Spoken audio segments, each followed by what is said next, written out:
Acompanhe comigo a leitura, 2 Samuel capítulo 9. O primeiro verso nos diz assim: Disse Davi: resta ainda porventura alguém da casa de Saul, para que use da bondade para com ele por amor de Jonatas? Mais uma vez, disse Davi: resta ainda porventura alguém da casa de Saul, para que eu use de bondade para com ele por amor de Jonatas? Bom, nós não vamos entender o texto, a menos que entendamos o contexto onde o verso se encontra inserido. E ao olharmos para essa pergunta de Davi, devemos perguntar também em que momento ela foi formulada. Davi já era rei em Israel, e enquanto ele estava reinando, todos os inimigos já haviam sido vencidos, havia paz no reino, e nesse momento de paz e prosperidade, Davi se lembra de duas promessas que havia feito justamente a Saul e a Jonatas. E ao se lembrar destas duas promessas, é que ele formula esta pergunta: que promessas fez Davi a Saul e Jonatas? Volta para 1 Samuel capítulo 20, e nós vamos encontrar a primeira promessa. 1 Samuel capítulo 20, Jonatas suplica a Davi que este faça uma aliança com ele. E Jonatas diz assim a partir do verso 14. 1 Samuel 20, verso 14. Se eu então ainda viver, disse Jonatas para Davi, porventura não usarás para comigo da bondade do Senhor, para que não morra? A palavra bondade nesse texto, ela é a tradução de uma palavra hebraica chamada hesed. Então a pergunta de Jonatas foi: se eu ainda viver, Davi, você não vai usar da hesed de Deus para comigo? E essa palavra hesed também pode ser traduzida como graça. Na minha versão, traduziu-se como bondade. Jonatas continua, verso 15: nem tampouco cortarás jamais da minha casa a tua hesed, nem ainda quando o Senhor desarraigar da terra todos os inimigos de Davi. Assim fez Jonatas aliança com a casa de Davi, dizendo: vingue o Senhor os inimigos de Davi.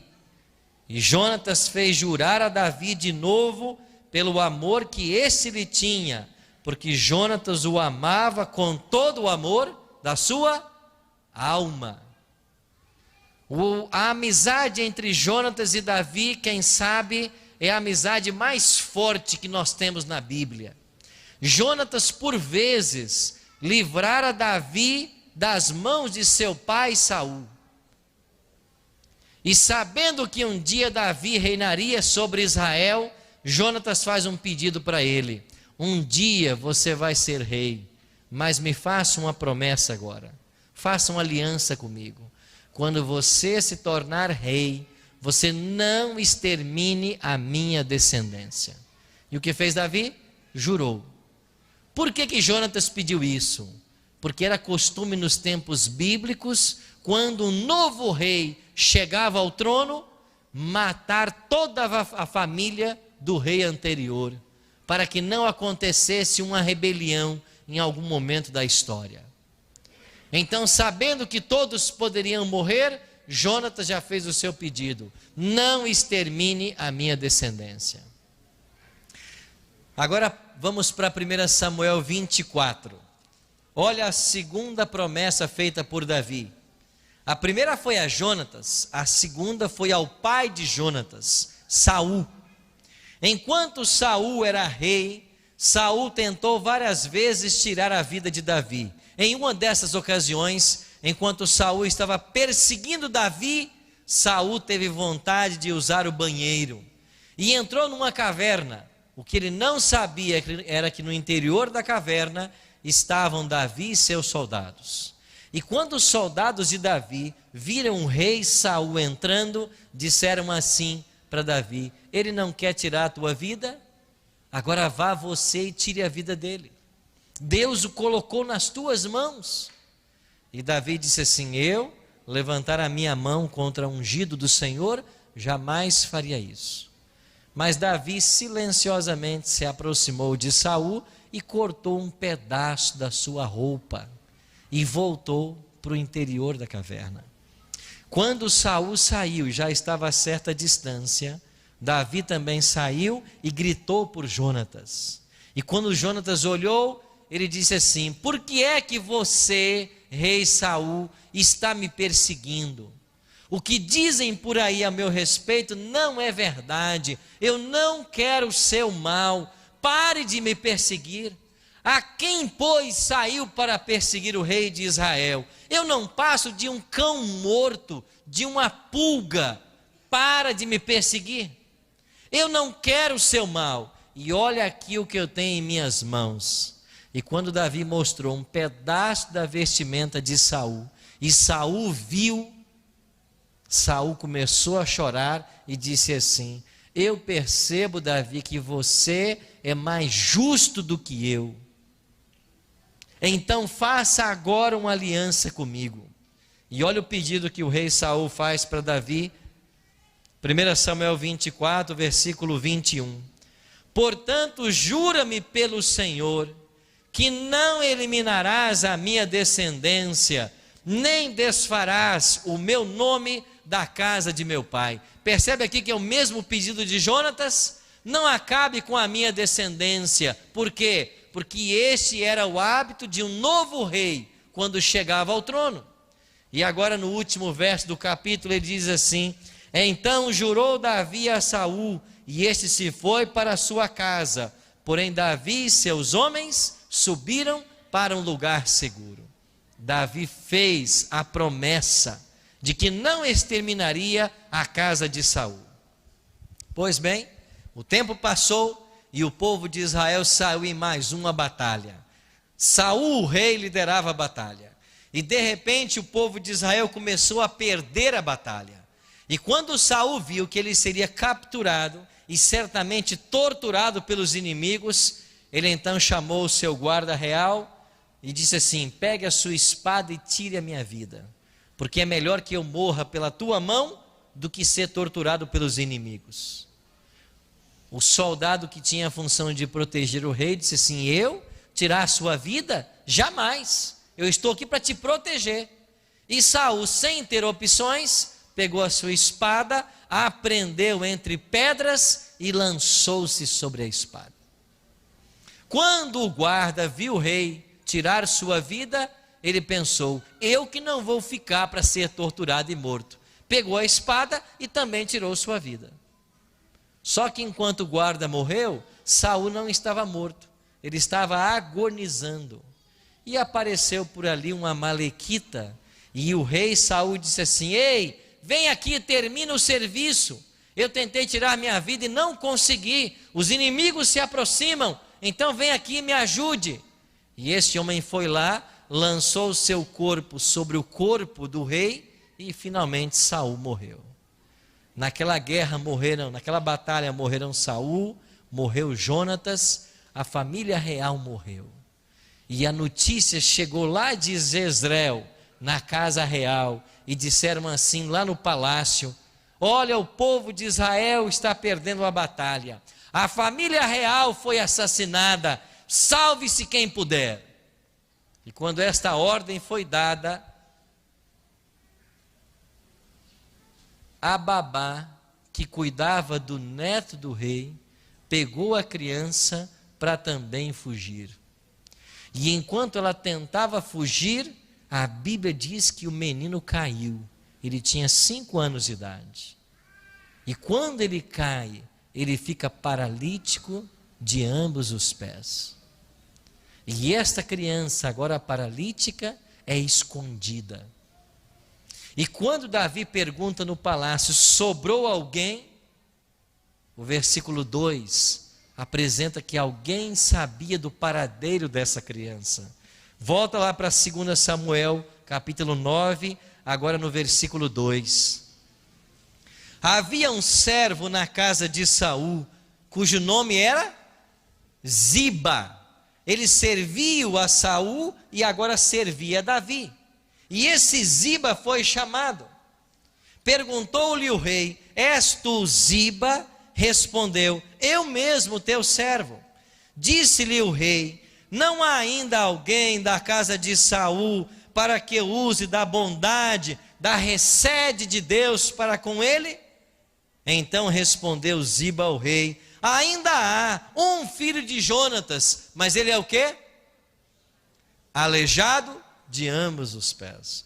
Você percebe o preconceito na fala de Ziba? Mais ou menos ele estaria dizendo o seguinte: olha, rei, está perguntando se sobrou alguém? Sobrou sim, mas aquele que sobrou, ele não combina com o palácio real. O senhor está vendo aqui essas cortinas, esse granito no chão, ele não combina com o ambiente, porque ele é um aleijado. O rei, sem se importar com tal preconceito, perguntou assim para ele: aonde que ele está? E Ziba, que era muito bem informado, o fofoqueiro da corte, disse assim: olha, ele está lá na casa de Maquir, filho de Amiel, em Lodebar. Ele sabia exatamente aonde estava o neto do rei. E Davi disse assim para ele: vão buscar então e me tragam esse garoto. Algumas expressões da Bíblia não foram transliteradas como Lodebar. E a palavra Lodebar, Debar significa pastos, pastagens, terras verdes, uma terra que mana leite e mel. Isso é Debar. E o que é Lo? Lo é uma contração negativa. Lodebar é onde não existe pastos, não existe pastagens, não existe terra fértil. Lodebar era a terra do esquecimento. Para quem ia para Lodebar? Os fugitivos de guerra, como Mefibosete. Esse era o nome do garoto. Os leprosos que eram abandonados ou tinham que abandonar o convívio familiar. Os párias da sociedade, estes iam lá para Lodebar. E lá estava esse neto do rei. Anos haviam se passado. E de repente, enquanto ele estava na sua casa, alguém grita lá fora: ei, se aproxima a guarda real. Mefibosete deve ser com você. E o grande chefe da guarda de Davi chamava-se Benaia. E eu imagino Benaia, aquele tremendo soldado, se aproximando daquela casa simples, uma tapera, quem sabe, e ele pergunta para esse Mefibosete: és tu o neto do rei? E Mefibosete espera apenas a morte. Esse era o seu destino. E ele diz: sou eu mesmo, teu servo. E enquanto ele espera a morte, Benai diz assim: o rei Davi quer te ver. E ele certamente pensou: o rei quer matar é pessoalmente. E eu não dou tiro à razão dele, porque o meu avô tentou matá-lo várias vezes. E agora, quem sabe, esse aleijado é colocado em cima de uma cavalgadura, um animal, e levado para Jerusalém. Em Jerusalém, para o palácio real. E dentro do palácio, na sala do trono. Você consegue imaginar a cena? Aí está Davi, o rei de Israel, o homem que nunca perdeu uma batalha, o maior rei que teve o povo de Deus. Se aproxima esse aleijado, quem sabe suado, sujo, empoeirado da viagem, com dificuldade, se aproxima do grande rei, e Davi faz uma pergunta para ele: você que é Mefibosete? Ele diz: sim, sou eu, esperando apenas a morte, esperando apenas que algum soldado de Davi desembainhasse a espada e tirasse sua vida. Mas ao invés de ouvir o desembainhar da espada e receber o golpe, o rei Davi olha para Mefibosete e diz assim no verso 7: não temas, não tenha medo, porque eu usarei da graça de Deus para com você, e eu vou te restituir todas as terras que pertenciam a Saul, teu avô, e tudo que era dele agora será teu. E Davi diz assim para Ziba: Ziba, quantos homens você tem na sua casa? E ele diz: 35. Ele diz: pois a partir de hoje você e os 35 serão escravos de Mefibosete. Vocês vão cultivar as terras de Saul, que agora são dele. Nunca vai lhe faltar nada. E anota mais um item na agenda: o pão ele vai comer sempre é na minha casa, porque a partir de hoje Mefibosete é meu filho. Você conhece na Bíblia uma história mais bela da graça de Deus? Alguém que merecia a morte, mas sem merecer, ele recebe de volta tudo que pertencia à sua família e ainda será tratado como filho do rei. E se você ler o texto com cuidado, por 3 vezes aqui no capítulo 9, Davi diz claramente: o pão ele vai comer é na minha mesa.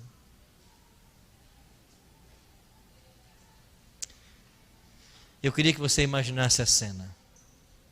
A mesa do rei é posta. Tudo está pronto para a refeição. E ali estão as cadeiras para receber os filhos do rei. Quantos filhos tinha Davi? 17. Entra o primeiro filho. Ele acaba de chegar dos escritórios do pai. Como ele se chama? Salomão. Quem é esse filho? É o homem mais sábio do planeta. A Bíblia diz assim: antes dele não houve e depois dele não haverá homem mais sábio do que Salomão. É esse homem que entra e se assenta à mesa. Aí vem o segundo filho de Davi. Quem é agora? O Miss Universo, Absalão. A Bíblia diz que ele era o homem mais lindo da terra. Da planta dos pés ao topo da cabeça, não tinha defeito. Ele era um homem lindo. E ele entra e se assenta à mesa. À mesa, além dos filhos, também se assentavam os valentes do rei. E sabe quantos valentes tinha Davi? 37. A Bíblia menciona cada um por nome. Um deles, certa feita, estava guerreando pelos exércitos de Davi. E de repente o exército foi desbaratinado e ele se viu sozinho. E quando ele percebeu que ele estava sozinho no meio dos inimigos, ele pegou sua espada e disse assim: eu vou lutar pelo Senhor e por Davi. E sozinho naquele dia, ele matou 800 homens. Quando deu o pôr do sol e a guerra tinha que ser interrompida, a espada não caía mais das suas mãos. Ela havia entrado dentro da carne de tanta gente que ele matou por sua lealdade a Davi. É esse tipo de homem que entrava e se assentava. Agora chegam mais 3 valentes. Sabe qual é a história deles? Um dia eles estavam perto de Davi e Davi mencionou para si mesmo: eu estou com uma sede, mas eu não queria desta água aqui, eu queria daquela água do poço de Belém, porque aquela água lá tem um teor diferente, ela tem um sabor, ela tem um pH diferente. Os 3 ouviram e um disse assim: o rei está com sede, vamos lá em Belém buscar água para ele? O outro disse assim: você se esqueceu que os filisteus estão acampados em volta do poço? O terceiro disse assim: e daí? Os 3 foram lá, entraram dentro do acampamento filisteu, mataram quem preciso foi, encheram a vasilha com água e trouxeram para Davi. E disseram: Davi, aqui está a tua água. Ele disse: que água é essa? Lá do poço de Belém. Mas lá não estava cheio de soldados inimigos? Como é que vocês entraram lá? A gente foi lá, quem não deixou está morto. Quem não entrou na confusão ficou por lá vivo. Mas a sua água está aqui. Sabe o que fez o rei? Ele pegou a água e derramou no chão. E disse assim: eu beber dessa água? Jamais. Mas eu louvo ao meu Deus pela fidelidade dos homens que eu tenho.